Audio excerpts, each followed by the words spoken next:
啲錢出嚟，收埋佢，跟住咪可以慢慢搣一啲。咁唔得嘅，萬一牛局長諗起咗呢個人嘅話咧，佢知道佢衣服冇過呢條仔噶嘛，咪肯定追到嚟我哋度。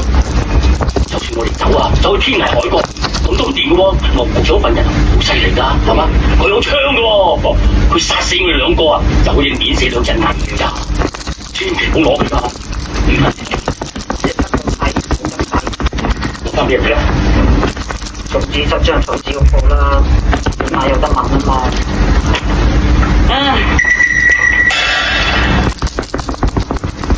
哦，省監察處陳處長啊！哎呀，監察處嘅官員真係講係講啦，我哋警察部同監察處咧分屬不同嘅部門，不過都係經常犯案嘅，所以我係加入啦。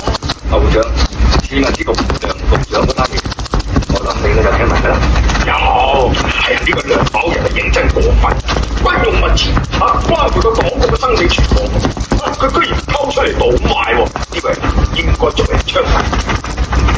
嗱，我今日揾你嚟咧，唔係嚟調查梁局長呢單，而係呢單案牽連出嚟嘅陳腿波案，有一個叫做潘錦堂嘅牛局長，2年前佢同牛局長做過幾單生意嘅，就係地太平分局。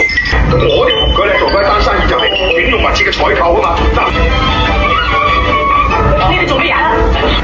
牛大人啊，唔敢認呢種，就話佢咧乜嘢勾結奸商，就倒賣戰地物資嗰度，冇錯啦，就係呢個不法商人潘錦堂啦。又喺街上啊，又聽聞啦，佢俾人捉咗啊！你即係話呢個白大區政府咁多人都唔落台嘅，佢都唔會話因為呢萬蚊諗就幫㗎。就算佢啊出咗報啊，同佢一齊貪污啊、受賄啊嗰啲人啊，都肯定幫佢箍煲㗎。